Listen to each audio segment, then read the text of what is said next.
I was completely vibing off that. I love that music. What's up, everybody? Welcome to the show. I mean, you can see us right here. I want to say a big welcome to Hannah Tyrrell, who, of course, everyone will know played rugby for both the Ireland 7s and 15s, and recently moved into ladies Gaelic football as well. And we're so privileged to have you here. I mean, aside from sport, what we're going to get into here is, so much more that you've done. You're a proud ambassador for Pieta House, and you're heavily involved in the Tackle Your Feelings program as well.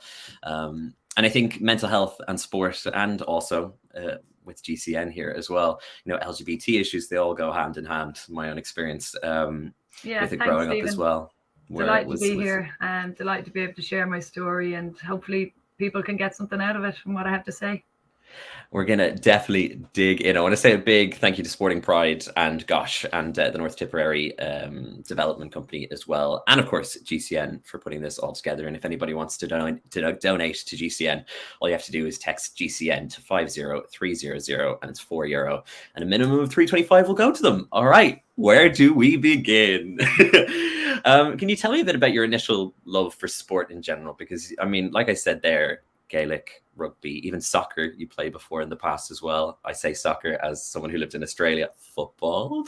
But where did the initial sort of love come from? Was it a family thing? Did you find it yourself? Yeah, it's kind of a friends thing. And by the way, I say soccer as well because it's easier to distinguish from football. But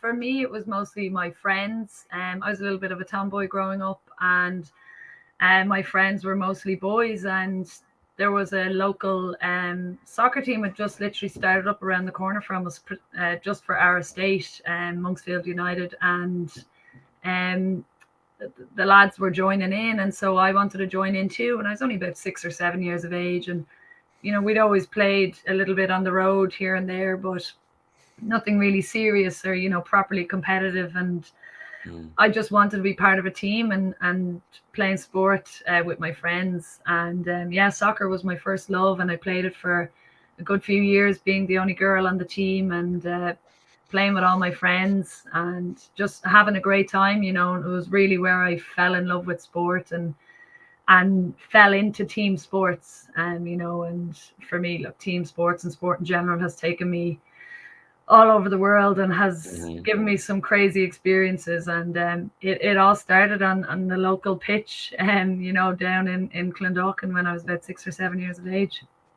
And you mentioned you're a bit of a tomboy there. As a teenager, what were you like? Were you outspoken? Were you loud? Were you quiet? Were you reserved? Did your sexuality pull you back at any point? No? Okay. I wasn't quiet or reserved. I was probably a little bit of a talker. I was bubbly and outgoing and not afraid to, speak out of turn in class. A bit of a jack in the box sometimes, but I was always bubbly and outgoing. I had loads of different groups of friends, and I kind of would move from one to the other throughout the day, and just chatty and outgoing and loving to be involved and have a bit of crack with my friends and stuff like that. And then outside of school was very similar, but with my friends and teammates that I'd made through sport. I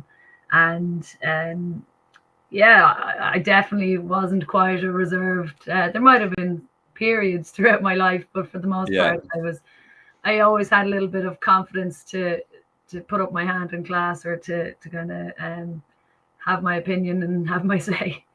Amazing. I mean, that would probably, be a great fortitude on the football pitch and the gap pitch and everything else as well. I don't know if the refs would be too happy with me saying that. Probably got me in trouble more times than not. But, yeah. Did you kind of sound like you knew yourself as a teenager then?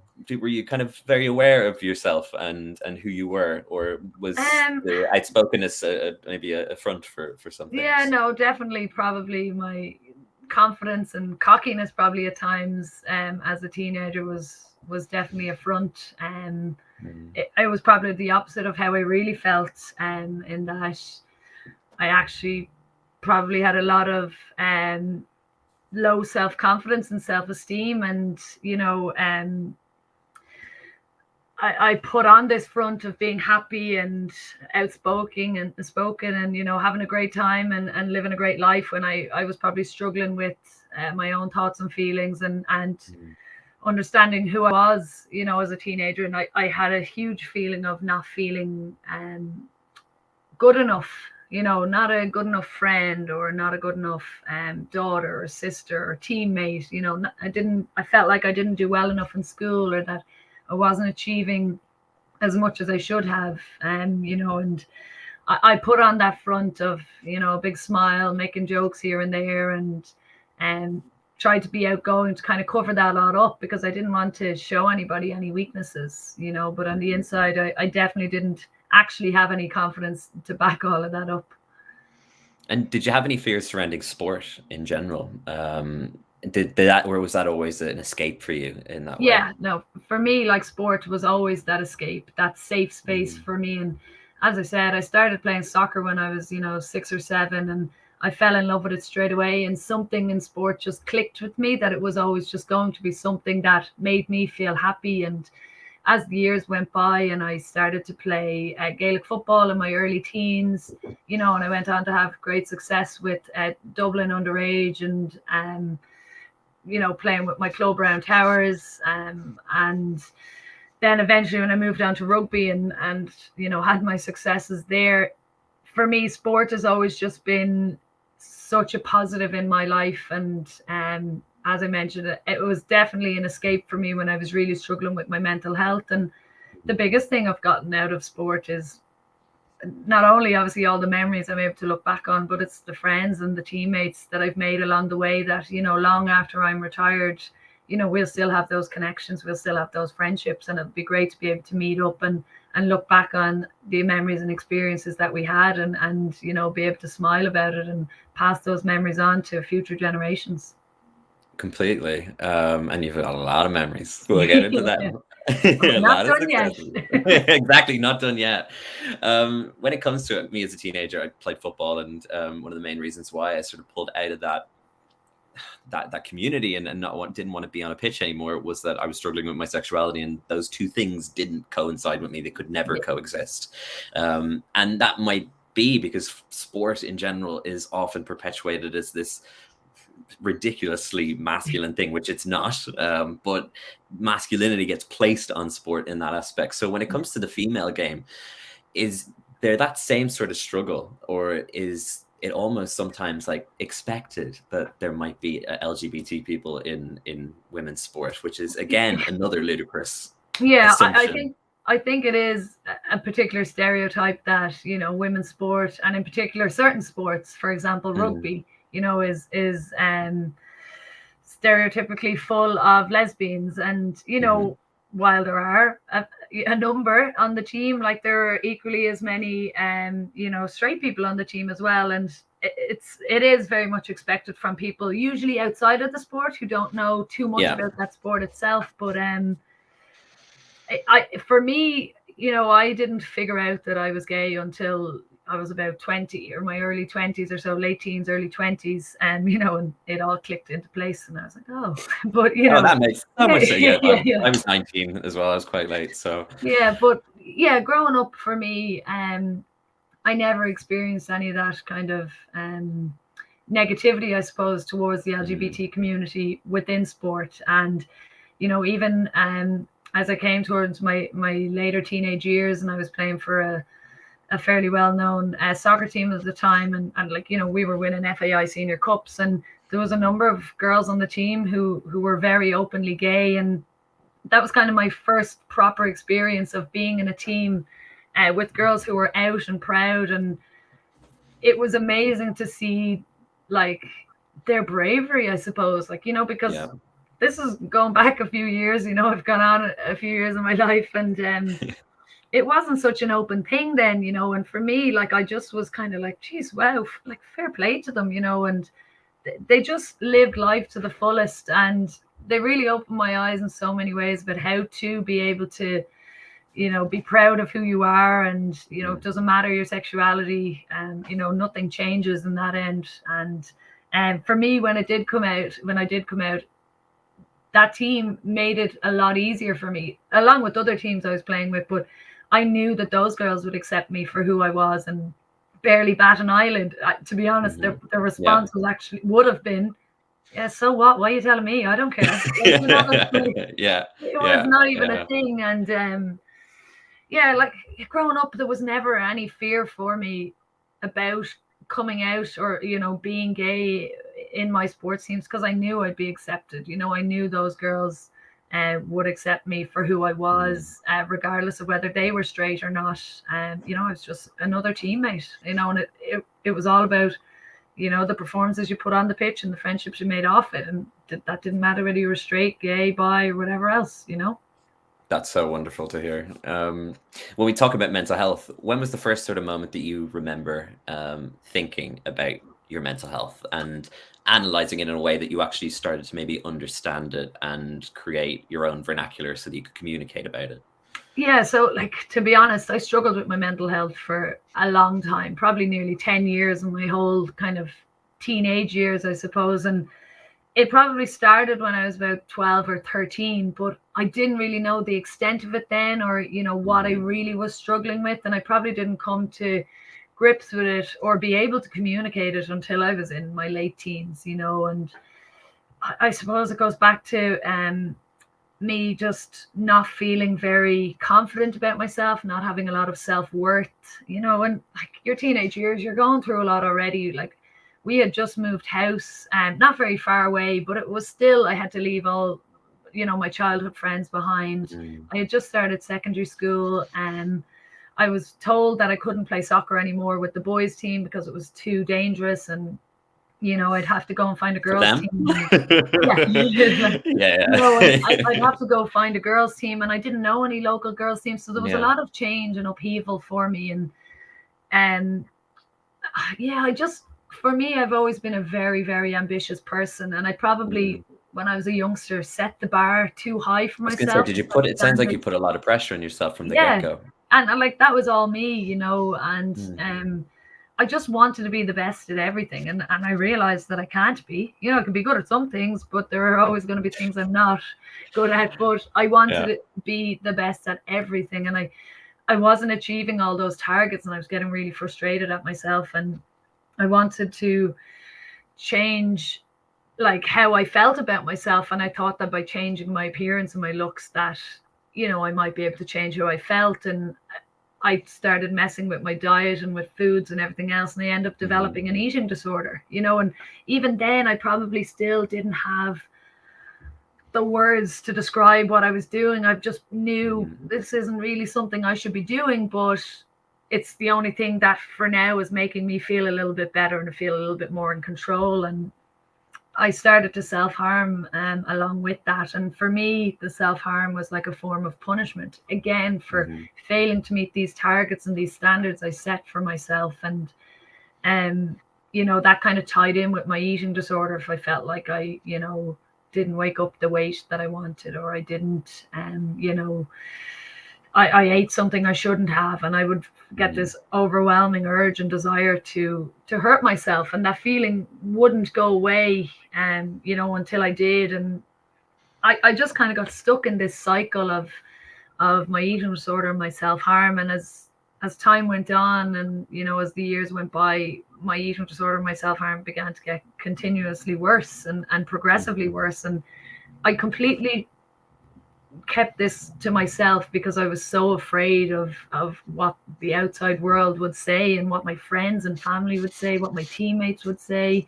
How would I be viewed by other people? And there was a lot of slang going around of, psycho and mad and this, that, and the other. And I didn't Mm. want to be categorized by that. And to Mhm. be honest, I didn't really understand much about eating disorders myself, or particularly about self-harm. And back then, this was like even before Pieta House had even opened, its doors. Like self-harm, most people just thought that instinctively you were trying to take your own life, Yeah. and there was all these misconceptions about it. And I was just so fearful of what people might think, but I couldn't stop myself from doing it either, because it was the coping method I had become accustomed to. And the more I kept it to myself, the worse I suppose it became, because I isolated myself, and all my negative thoughts just fed on that isolation and grew and began to get worse and worse. And it just got to a point where I couldn't really see any way out of it. And Mhm. I got to a point where I tried to take my own life, and I'm obviously looking back very thankful that didn't work out, and that was probably the moment where everybody else and my friends and family figured out that something was seriously wrong here, and that even though on the outside I was chirpy and I was happy and I was joking and I seemed cocky and confident, on the inside there was something seriously not right, and I was deeply unhappy and couldn't get out of this rut that I was in. And that was kind of my first I suppose experience of reaching out for help. And I suppose I didn't even reach then. I was nearly pulled or dragged at that time, because again, I was still so fearful. I was afraid of what people might think. I was afraid that I couldn't be fixed, and that I was so broken that this was just going to be my life forever. And there was just so many things going around in my head, and like, what if I'm stuck like this forever, and this is just who I am, and I just had to deal with it. And that was really, really hard, when you have all these thoughts swaying around in your head. And like, this is all while by this point I'm in 5th and 6th year, and as I mentioned, Pieta House, just literally when I was in 6th year, Pieta House had just opened, and I started to going to therapy there, but it was still relatively unknown, particularly self-harm. And it was just, there was no well-being week, or there was no language around no, it. there was no mental health day, or a mental even health what awareness even what anxiety meant back then. It was and not what we understand it to be right now. And actually, there was no compassion around it at all. And it was like, back then, kids with anxiety were just, they're just a bit of a nervous child or a nervous disposition, get over it. You're like, well, actually, they have a mental illness that needs treatment. And I was kind of stuck in that area where, and it was just not talked about. Like, nobody talked about it. And I just fell into that statistic of nobody talking about it. And, it wasn't until I started to get a bit of therapy at Pieta House, and my family were able to get a bit of therapy there and figure out, because for them, this came out of the blue. I was honestly so happy going. Life was great. Sport was going great. School was pretty good. Family life was good. And then all of a sudden, they're like, she tried to take her own life. I don't understand. And where does that their come world from? turned upside down. And I ended up, I was in such a bad place that I ended up in St. Patrick's Mental Hospital, just to try and really deal with both the self-harm and the eating disorder kind of. I have friends who've been in, and it helped them so much. Yeah. And I ended up spending a long stint there, and it was really difficult. And my poor mom came in to visit me every single day, and like, she just felt so helpless, because there was genuinely nothing she could do, and she often blamed herself. And like, it just, for me, it had become a coping method, a way of trying to control things that actually were pretty uncontrollable, and I had to start to think about setting new targets, and stop setting them so high, and trying to deal with not quite failure, but not reaching the heights that I'd like to, And do you know what's so wonderful though about this is that you mentioned there about the fear of people judging you or thinking of you as you said, words that were vibrating around at that time, psycho and all this, but here you are talking about it with such honesty and confidence, which is stunning. It's beautiful. Where did that switch come from, where you realized the benefit of someone like you with your position of success and power and all of that, having these conversations? And it's all well and good knowing that it's a benefit to people to have those conversations, but finding the confidence within yourself to make yourself vulnerable to the world is a different thing. So when did that happen, that you went, okay, I actually feel like I'm comfortable to talk about this beyond the walls of my family? Yeah. Like, so to be honest, it was never planned, and same whenever I post it just, I'm here now, and I don't know how I got here, but for me, I suppose, like, after I came out of hospital and I had went down the recovery path, and obviously had to use friends and family and rely on them an awful lot to get through that. And it was I started playing rugby aged 23, and in I love that you 2015. started to play rugby at 23 and then you win a Six Nations. Yeah, look, I was You can very put your lucky. mind to anything. I know. I was very lucky to be on like some incredible teams. But yeah, we won a Six Nations in 2015 with the Irish team, and it was the same year the men actually won a Six Nations as well. So there was a book being written about the two teams or whatever else, and they were given certain players certain chapters. And because it had been my first year on the team, so it was my debut year, and I started every game on the wing, and we won a Six Nations and stuff.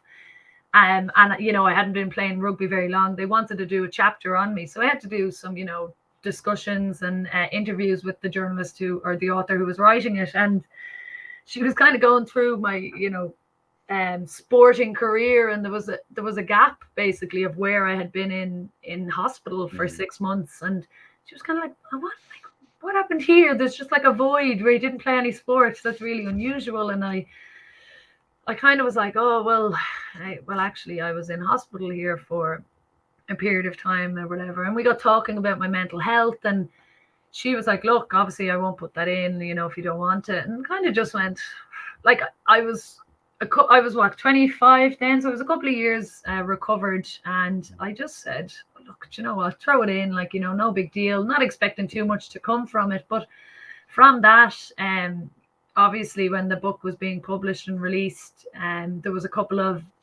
media articles and stuff like that on me talking about my self-harm and my eating disorder and stuff like that, and it kind of blew up from there. And I was getting lots of messages from people, you know, thanking me for talking about my story, and you know, and I suppose trying to remove the stigma of mental health. And then I also started to get a lot of requests from particularly schools to come in and talk to young people about my experiences and how I went through that. And for me, particularly with the schools, you know, I was quite hesitant at first because I was like, what am I going to say, or how am I, you know, how am I going to broach this, you know? And then I thought about me when I was in school and how I never had that. And here I had an opportunity to try and help some other kids and students who might be struggling with something similar and not having anywhere to turn to. And so by sharing my story in schools, you know, I was hoping that people might hear what I have to say and be more inclined to reach out before maybe it gets to a stage where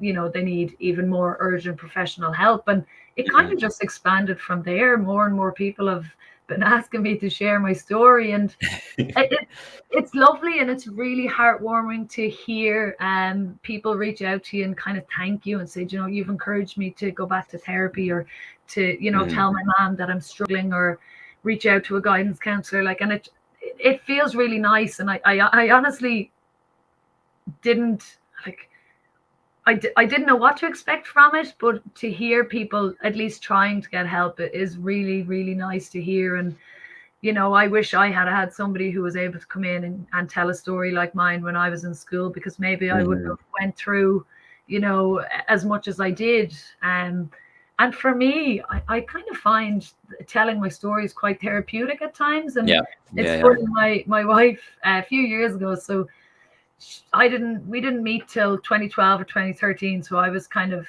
coming into recovery, but also kind of having some bad days as well. But she started to come to some of my talks. And when I did my talks, there was no speech written out. It was just kind of, I'm just talking, you know, taking memories from my head and talking. And she said to me after she'd been to a couple, like, you know what, I love going to your talks, because every time I go, I learn something new about you, or I learned something I didn't know before, because I have so many years worth of memories and stories of what I went through, that on any given talk, something new might come out, you know. And she loved it. She was like, it's great to get information about you out that you don't tell me at home, you know. You're like, shut up. And like, sometimes for me, it stirs up memories that I've forgotten about, and they're not always negative memories. You know, there was a lot of people along the way who maybe would have noticed I was struggling and tried to help, and I kind of brushed them off, you know, because I wasn't ready to reach out for help. And so, like, I actually really enjoy giving these talks, both because of, you know, it encourages people to reach out and ask for help, and for me, it is a little therapeutic telling my story. And when it comes to, let's say, a family member or a friend who sees someone that they know is struggling, and whether that be an eating disorder, whether that be anxiety, whether that be, anything within the realm of mental health, what do you think is the best way to reach out and Yeah, really like connect with that person? it can be really difficult, obviously, because people struggling, may have different ways in which they want to approach it. Some people are just desperate for somebody or anybody to listen to them, and that whole idea of a problem shared is a problem halved. And for others, I think it takes a particular type of person that they need. And I usually kind of go by Jigsaw have their whole idea of having one good adult. Yeah. So Yeah, so good. having, if everybody had one adult or one person they knew that they could turn to and tell them anything and kind of help them get the help that they need, and whatever that may be. Sometimes it might just be a chat and a cup of tea with your friend or with that person in particular. Other times it might be, can you help me research a good counselor, a good therapist, or a good service, for a particular problem. But I think it's finding somebody that you are comfortable enough to talk to, regardless of what it is you need to talk to them about, and having that outlet. And for people who are on the receiving end of that, I think most of the time the biggest thing people need is for you to listen, first of all. I know you mightn't actually know what to do, but if you listen, first of all, at least that gives that person that definite support. And then, after they've finished talking and whatever else, and you go, okay, I can only help you so much here, then you discuss the next options of trying to find, trying to maybe go to PA to House or going to Bodywise or whatever the relative service is. But for me, the biggest part of, or biggest piece of advice would be, have that one person you feel like you can confide in. And a lot of the times parents want it to be them if it's their children who are struggling, and because oftentimes they want to know if they're okay and all those it's probably natural not things. going to be the parent, and that can be hard as well, because all they want to do is help. Like, my mom was never that person for me, but she always wanted to be, and like she learned to deal with that, and as long as I was getting help, she didn't mind, that sort of way. And it's just being there for people and being ready to listen when they need you, being able to help them get the help that they deserve. And then for the person who's struggling, have somebody there, and understand that regardless of who you are, what you've done, what you've went through, you deserve to have the help and support to get you through that. And sport is obviously a very pressurized world, regardless of where you're at. Even if you're on a Sunday league team, there's still so much pressure on there. And if it's something that you dream of doing professionally as well, you're heaping so much more on there. And there's so many variables outside of your own skill set that are obviously at play in terms of whether you do make it and you do get to have whatever career you might dream of. Yeah, Then, absolutely. we've seen lately, with the Olympics, mental health became such a big conversation with, Naomi Osaka and Simone Biles. Yes, just, talking about these things and saying, you know what, I need to not do this. Yeah. And like, I think, like, particularly for those two, while obviously, like, it was a very sad thing to see, Simone Biles not being able to do her thing, or Naomi Osaka having to pull away because of media scrutiny and everything else. That has done so much more for young girls and guys around the world than they will ever know. That being able to be like, regardless of who you are, whether you're this global superstar or whether you were just a normal person walking the streets, we all struggle with our mental health, at some point in time. And then it's okay to step back and say, do you know what, I need a bit of time for myself here. I need to just relax a little bit and get my head together and not be forced into this. Because, particularly for someone like Simone Biles, who is in a discipline where you could easily hurt yourself if you were not in the right headspace mentally. She could have easily been pressurized and go, you know what, like, I'm defending champion, everybody expects me to go out and win 5 gold medals. I'm going to let down my team if I don't. She easily could have gone out there, done herself a serious injury, and then people would have been up in arms, but she thankfully had the confidence to be able to step up and say, I'm not okay, and be brave and say, I need to take time. And she has probably inspired so many people to talk to their parents, to their significant other and whatever, and say, I'm really struggling. I need to just take a break for a minute, and the world, you'll get right back on track, and Yeah. it's Sometimes okay things are to do so much that. more important than, what we think Absolutely. are the I love center of our sports, world. and sports my whole life, for most of my whole life, but at times I understand that, it can't be the be all and end all, that there are other aspects to life, and that's okay. And of course, the last 12 months, and 12 months, it's been 18 months now, have been difficult for everybody. But, that pause to something like sport, I live with an actor, and his career was just completely and utterly put on pause. But it was the same with athletes. How was that for you? Because sometimes, it could have been seen as to be something that was very lovely to, take a step back and be like, oh God, I don't have to worry about this. But also at the same time, it was immensely difficult, especially if sport is your outlet for your physical and also mental health. Yeah, so like for me, COVID was mad. Like it was just, there was so many different elements of it, to use that term, but yeah.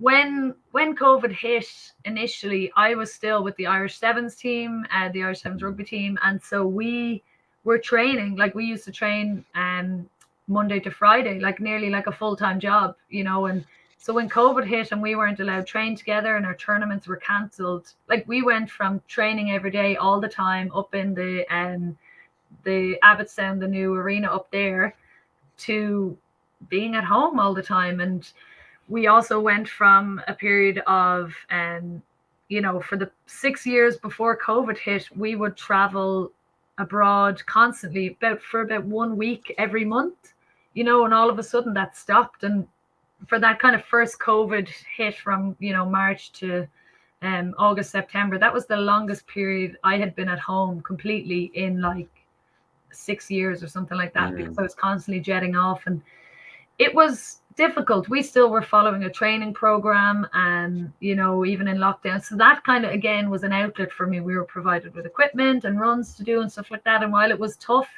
and I never signed up for individual training, I'd never make it to the Olympics as an individual athlete because I just don't have the head for it. Yeah. It was nice to have something to get up and do every day, and it got me out of the house and it got me exercising and stuff like that. But it was very, very difficult. And I know a lot of people didn't have opportunities like that. Gyms were closed, and that's a big outlet for a lot of people. And with the 5K restrictions, a lot of people, couldn't go to the beach if they wanted to, or couldn't go and, go for a swim or whatever else. And it was difficult. And then September came, and I had left Sevens behind and started a full-time job teaching. So, I had my hands full. That was like kind of, I call it my second stage of COVID for me. Like I went from being at home all the time and, only having to get up and do my workouts, to having to go into a crowded classroom every day and try teach with these masks on, which was incredibly difficult. And, trying to maintain social distancing and putting on this huge workload and constantly being out of the house because we were so busy. It was mad, and then we finally went to online teaching, post Christmas. And again, that was like stage 3 for me. It was just crazy. Then I was home all the time again, but still crazy busy with school. And rugby had started back up again with the 15. So I was kept very, very busy with COVID, just at different stages. It was very different for me. And obviously then that switch to go to play Gaelic. When did that sort of happen in your mind? And is it very difficult as well to say goodbye to a sport, even though you have, another one that you are heading to? Because, I've spoken to footballers before in the past, and those last 1 or 2 years of their career can actually be very difficult and very tough on their mental health as they realize everything they've put their life into is coming to an end. Yeah. So for me, like in COVID, I kind of end up having 2 retirements. So going into the 2019-2020 World 7 Series, I knew that was going to be my last year, and that I was going to retire, because we hadn't qualified for the Olympics, which was meant to be in 2020. So I need to start focusing on my teaching career. And so that was my first retirement of August 2020. And that was okay because I knew it was coming, but I also was retiring from sevens, but still playing 15s rugby. So I wasn't really giving up rugby completely. I was just giving up certain aspects of it. And COVID had kind of dampened it with the travel and everything else. But the biggest thing from that was we had a tournament in Sydney in February of 2020, and COVID had there was talk of COVID in China and everything else. And we came home expecting to go to Hong Kong in March, and then COVID kind of hit proper and everything was shut down. And so for me, without knowing it, that Sydney tournament was my last sevens tournament, and I'd played it without actually getting to have that in my head, that's to say goodbye to it personally, completely, and whatever else. So that it was sad, but again, I wasn't leaving rugby or the Irish jersey fully behind, so I kind of could deal with it. And then I played 15s for the year there up until April of 2021, just gone. And I knew going into 15s that I was going to play this until the World Cup, which was meant to be October 2021. And again, I had my head set on that I knew, if we got to the World Cup, they were going to be my last games if I was there, and I could deal with that and process it. And then COVID changed things again, and the World Cup was delayed by a year. And for me, it was really difficult because I had plans to get married. I had plans, we hopefully plans to start a family, and wanted to go traveling and stuff like that. And that had all been restricted over the last 6 years due to 7s and 15s and rugby commitments and everything else.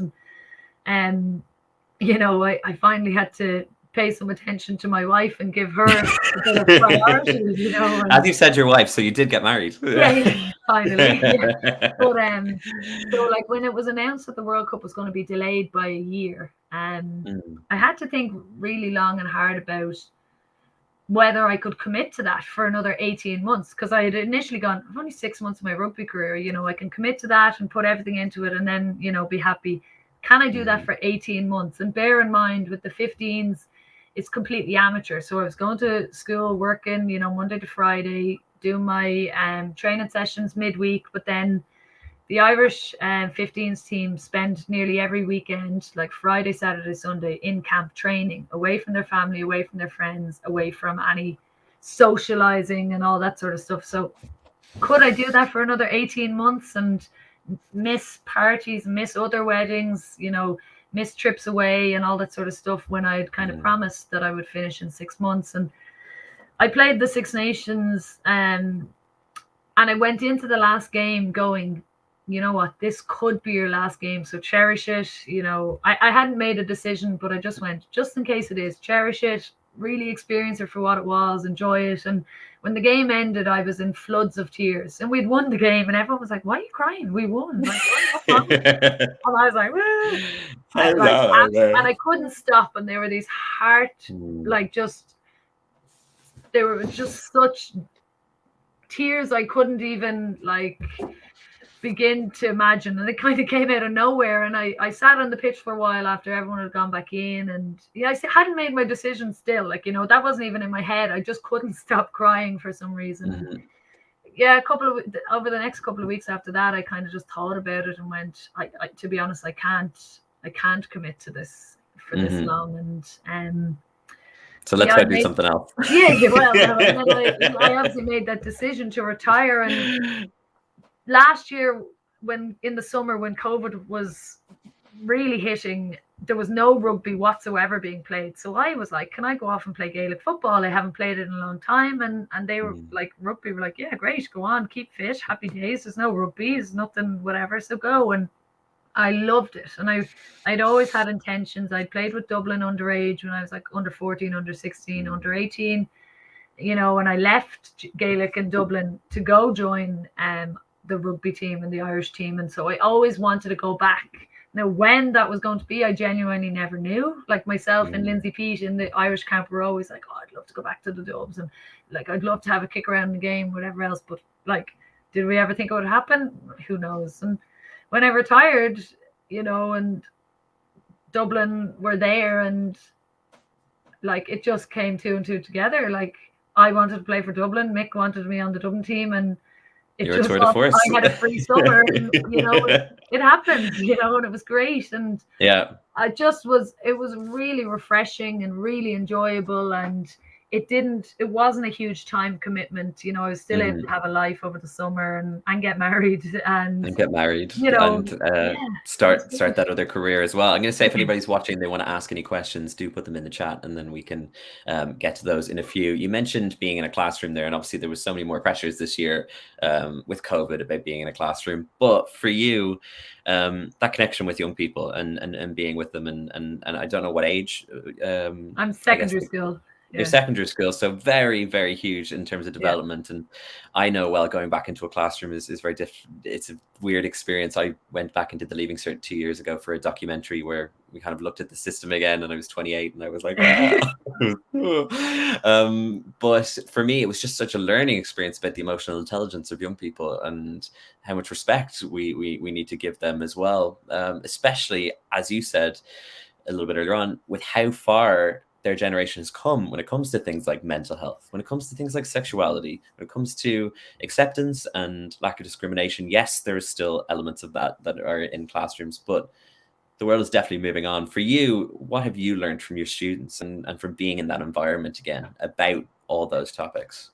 Yeah, look, it's just so eye-opening, as you say. Like, kids today, they're just so open about everything. And, you know, there's like, particularly in my school at the minute, like, you know, we have lots of students who are proudly and openly out, you know, and part of the LGBT plus community. We have a school group that try and meet up when we can. And even that little thing, like when I was in school, there I think when I was in sixth year, maybe there had been starting to talk about having an LGBT plus society and stuff like that. But was there much uptake, again, for fear of what you know, might be said behind people's back and stuff like that?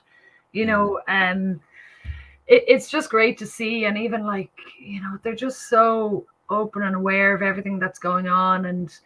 And there's so many students now that, you know, are coming in with small issues, you know, and they might have mild, you know, learning difficulty, or they might have autism or epilepsy or something like that, and they're just accepted. And I just find a lot of the times, or particularly in my experience in our school, like, it's so inclusive and accepting of everybody. And, you know, that's great to see. And it's credit to young people for I suppose allowing that environment to be there, and particularly in our school. And you know, it's just great to see. And I think a lot of children nowadays are much more confident than maybe because they're all, I think, would have been in the past. they're all content creators. I think. Yeah, exactly. You know? They're living their life online all the and time. They're teaching me things every single day that I have, you know, no knowledge about. And, you know, have you joined TikTok yet? Are you?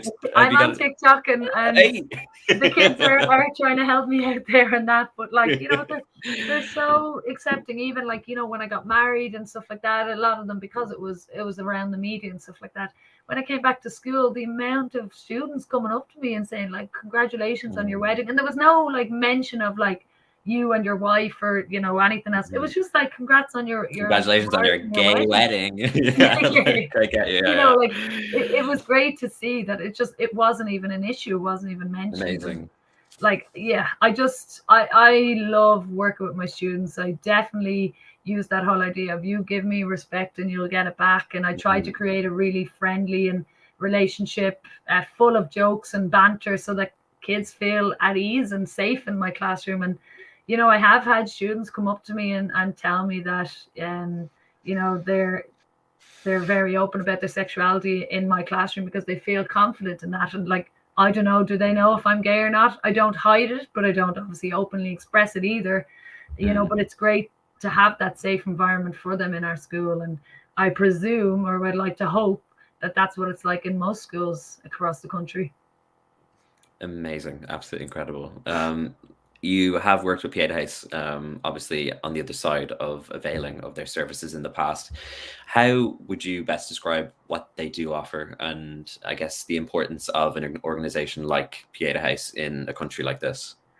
Yeah, look, Pieta House are just incredible. And, you know, as a service user for Pieta House in the past, you know, personally for me, they have just helped me so much in terms of accepting that, what I was struggling with was okay and very normal, and everything else on top of actually helping my parents and my family understand what I was going through is huge, but what they have done for the country and globally now, like, you look at their Darkness into Light events and how much amazing. Media coverage and uptake that gets, like, it's just incredible. And I was at the very first Darkness into Light event years ago, back in 2008, I think it was, and there was about 400 people there. And now, we always attend the Phoenix Park event, and I think they had something like 500,000 people, at the last one before COVID. And it's such a poignant, like, whole idea of, you start running or walking in the dark, and then by the time you finish, dawn is breaking. And it symbolizes that whole idea. When you walk into Pieta House, you may be at your darkest or your lowest, and they will help you through that and into that new dawn or that new day. And they provide a free service, for anyone struggling and their family. And we've never had anything like that before. And they also now actually provide, it's called the Resilience Academy. So it's like a 6-week program for students, in particular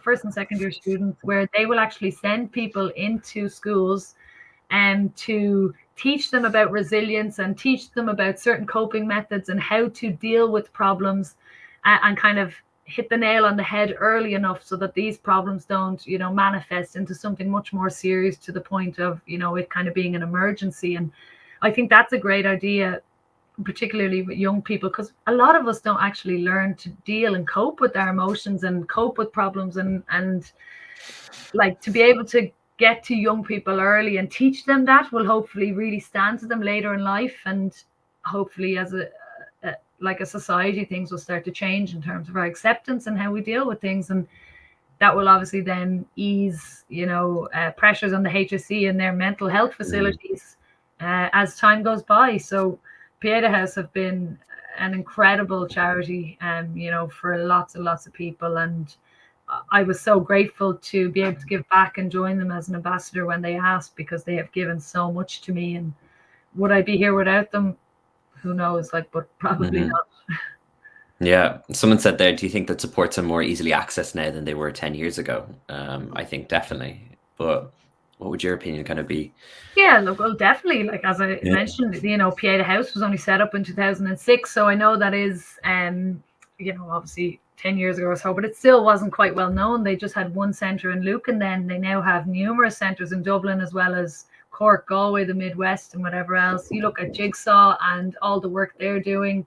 And yeah, look, with the older community, it can be quite difficult to access that, and they tend to be quite isolated at times. But I do think that people are talking about it more. People know more charities and resources and helplines out there available to them, and are able to point more people in the direction that they might need.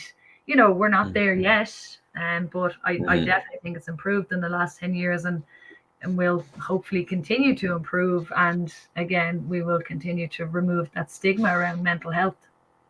And someone said there, sometimes schools are still not a safe space for many LGBTQ plus people. Do you think teachers still need more awareness training? Yeah, look, I think it's not just teachers. I think the general public could do with a little bit more awareness training. I think there was a big sort of feeling in this country that back in 2015, when we approved marriage equality, that everything was fine then, and everything was okay, and homophobia was done and killed and disappeared.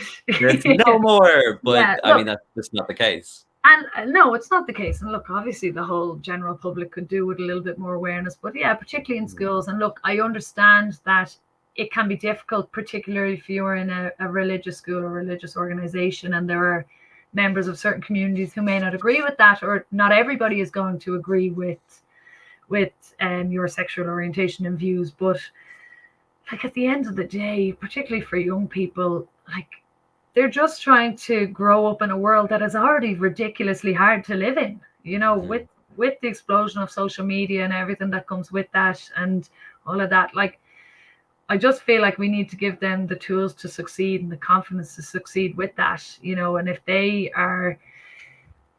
feel like they can be open and be themselves within schools, then you're doing a great job. And for me as a teacher, I would hate to feel like a student couldn't come to me with any sort of problems, regardless of whether I could help them straight away or not. And, you know, I think if you said that to any teacher, that they would say the same. They would want to feel like they are somebody who can, you know, have a problem brought to them and they can help them regardless of that. But look, we could all do it a little bit more awareness in terms of the LGBT plus community. It can be quite confusing for some people. I get that.